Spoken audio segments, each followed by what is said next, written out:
안녕하세요. 대기업 시청자 그리고 서희건설 주주 여러분들.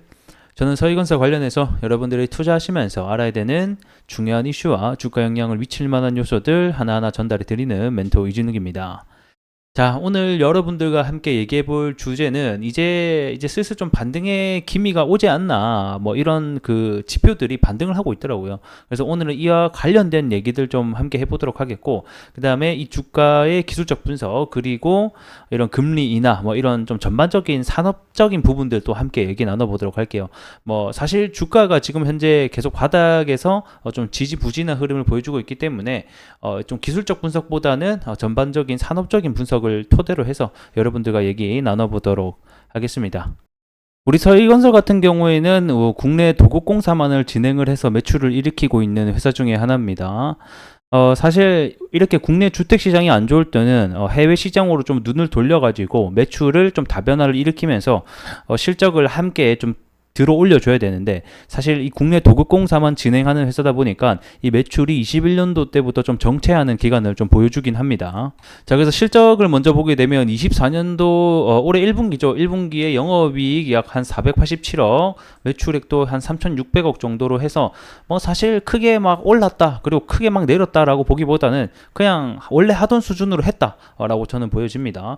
뭐 이번에도 제가 봤을 때는 뭐 한 2천억 정도의 영업이익이 나오지 않을까 싶은데, 현재 21년도부터 해서 23년도 그리고 24년도까지 제가 봤을 때는 좀 같은 어떤 영업의 실적을 보여줄 가능성이 크다라고 보고 있습니다.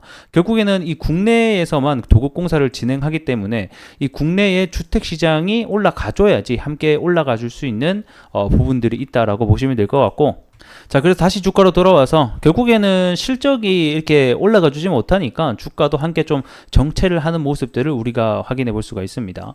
자, 그러면 우리가 또 하나 생각을 해봐야 될 게, 결국에는 이 주가라는 것은 어떻게 보면 가장 기본적인 공식이 실적이죠.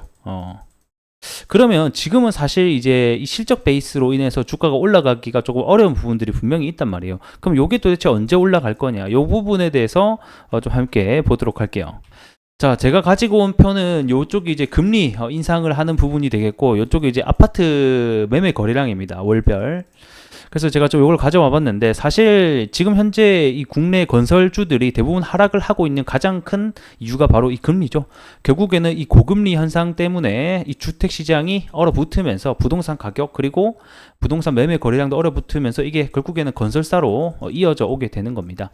자, 그러면 이 아파트 매매 거래량과 이 아파트 가격이 함께 좀 동반 상승을 해줘야지 이 건설주들도 이제 좀 이제 풀리네 하면서 건물을 더 많이 지을 수 있는 거거든요. 그렇게 놓고 봤을 때 아직까지는 금리가 여전히 이 동결 중에 있으나 올해 하반기에 아무래도 금리 인하와 미국 대선이 같이 겹쳐져 있기 때문에 그때의 금리 인하를 한번 우리가 좀 기대를 해볼 수 있지 않겠냐, 이렇게 보고 있습니다. 그러한 이제 시점이 좀 다가오니까 이 아파트 월벌 거래량 역시 22년도 때 그리고 23년도 초반까지 이 아주 낮은 수치의 아파트 거래량이 어느 정도 바닥을 찍으면서 이제는 조금씩 24년도 들어서 턴어라운드 하는 모습들을 보여주고 있습니다. 뭔가 요 모습 보니까 뭔가 방금 서희건설 보신 차트랑 되게 비슷하지 않나요? 그래서 결국에는 이 건설주, 특히 이렇게 국내 주택만 하는 이 건설주들은 이 주택 시장을 함께 봐야 된다. 아파트 매매 거래량이 올라오는가, 가격도 올라오는가, 이런 거에 따라서 우리 건설주들이 함께 올라갈 수 있다. 결국에는 이 금리 인하가 되는 시점부터 저는 조금 턴어라운드 하는 어떤 좀 출발점이 돼주지 않겠나, 이렇게 보고 있습니다. 자, 그래서 착공 사이클을 먼저 보게 되면 24년도 올해까지 이 착공 사이클이 좀 무너졌다라고 제가 설명을 앞전에 드린 바가 있죠. 20만 원까지 무너졌었는데, 중요한 것보다 이 주가라는 것은 결국 미래를 반영하는 거잖아요. 미래의 25년도, 26년도 때는 다시 한 번 더 좋았던 21년도의 수치까지는 못 올라가지만 거기에 근접을 해서 올라가기 때문에 24년도 올해까지 우리가 좀 버텨보자. 금리 인하되고 착공 사이클 돌아오고 이제 그 매매 거래량 올라오고 이러면 다시 주가도 좀 올라갈 수 있는 희망이 우리에게는 점차적으로 생길 수 있다, 이렇게 좀 설명을 드리도록 하겠습니다. 자, 차트 보면서 이제 마무리를 할 건데 사실 뭐 이 차트 뭐 볼 게 없어요.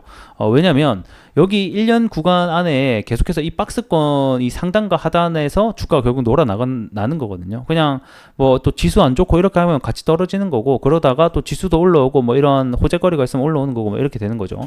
23년도 5월달, 6월달에 여기 이제 좀 거래 대금이 터져주면서 주가가 크게 가장 변동성을 키워냈던 날이기도 합니다. 이때 이제 리튬 관련된 이슈가 있었죠. 근데 뭐 사실 요거는 전혀 의미가 저는 없다라고 봅니다. 자, 왜 그러냐면 이슈와 함께 보도록 할게요. 그때 당시에 올랐던 뉴스가 이 신안군에서 리튬 염호가 발견됐는데 이때 서희건설과 도대체 무슨 관계냐라고 봤더만, 그때 예전에 이 신안군 관련해서 이 대규모 풍력 이 조성 계획을 서희건설이 한 이력이 부각이 되면서 이 리튬 염호 관련주로 상승을 한 바가 있습니다. 그러니까 뭐 실질적으로 연관이 없고 그냥 말 그대로 테마주죠.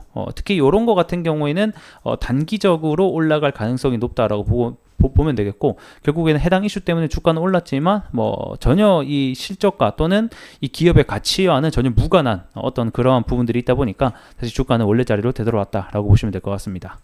그래서 아직까지는 뭐 거래 대금이나 거래량도 눈에 띄게 올라오는 부분도 없기 때문에 일단 박스권 안에서 주가가 놀고 있고, 이 박스권을 벗어나는 첫 번째 시점과 거래량과 거래 대금이 들어오는 시점 또는 이 금리 인하가 시행되는 시점, 이 세 가지 중에 하나가 변곡점이 일어나는 시점부터 주가의 방향성이 뭐 될 수 있다, 이렇게 좀 설명을 드리도록 하겠습니다. 자, 오늘 영상 여기서 좀 마무리해 보도록 하겠고요. 구독과 좋아요 한 번씩 부탁드리면서 저는 또 다음 시간에 뵐게요.